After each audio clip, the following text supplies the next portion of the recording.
বলছি কাকু, এই ড্রেসটার দাম কত? মাত্র 30,000 টাকা। ঠিক আছে, এটা তাহলে প্যাক করে দাও, আর এই দোকানের সব থেকে ভালো লেহেঙ্গাটা দেখাও।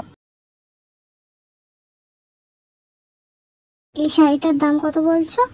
500 টাকা। ঠিক করে বলো। 500 টাকার কমে হবে না। না না, 500 টাকা দিতে পারবো না, 300 টাকাই দাও। না। তাহলে নেব না। ঠিক আছে, 450 টাকা দাও।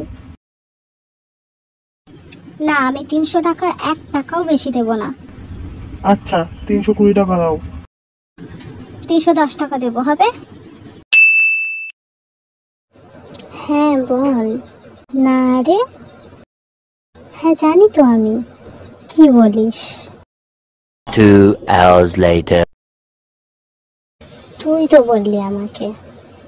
কবে যাচ্ছিস? ও,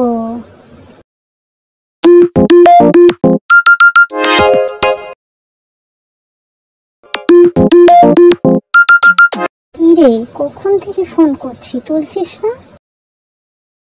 আর বলিস না, জামা কাপড় গোছাচ্ছিলাম। এই শোন, আমি তোকে পরে ফোন করছি। মিষ্টি স্কুল থেকে চলে এসেছে। এই, সকাল থেকে ফোন নিয়ে পড়ে না থেকে আমার তো একটু হেল্প করতে পারিস? তুমি জানো আমার এখন কত কাজ। প্রথমে হোয়াটসঅ্যাপে স্ট্যাটাস দেব, তারপর এফবিতে স্ট্যাটাস দেব, তারপর ইনস্টাতে স্টোরি দেব, তারপর মর্নিং রিলস আপলোড করে আমি ব্রাশ করতে যাব।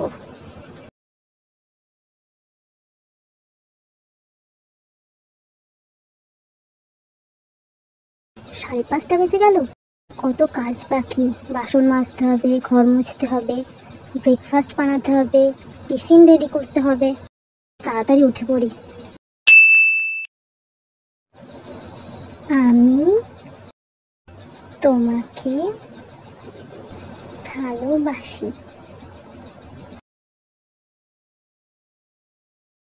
তুমিও যদি যদি আমাকে ভালোবাসো, তাহলে কালকে ঘাটের ধারে দেখা করো।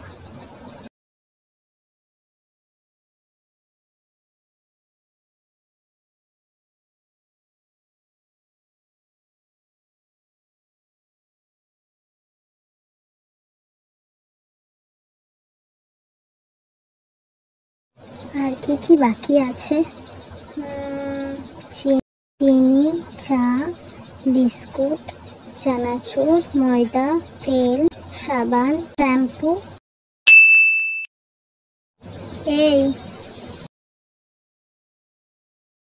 হ্যাঁ বলো। তুই শাড়ি পরবি না লেহেঙ্গা? শাড়িও না, লেহেঙ্গাও না, আমি পরবো জিন্স। মাসির মেয়ের বিয়ে থেকে জিন্স পরে আমি পরি না। আমি যা বলছি তাই শোন। না, আমি যা বলছি তাই তুমি শোনো। শ্বশুর বাড়ি গিয়ে জিন্স পরলে লাথি মেরে বের করে দেবে। মোটেও না। ঠিক আছে, দেখা যাবে। হ্যাঁ, দেখে নিও।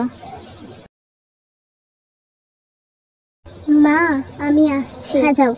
হ্যাঁ, ব্যাটা ছেলে সেজে কোথায় যাচ্ছ? আমি তো আমার বান্ধবীর সাথে দেখা করতে যাচ্ছি। শাড়ি পরে তারপর এই ঘর থেকে বের হবে, তার আগে যেন এই ঘর থেকে এক পা বের করবে না। ধুর ছাতা, ভালো লাগে না।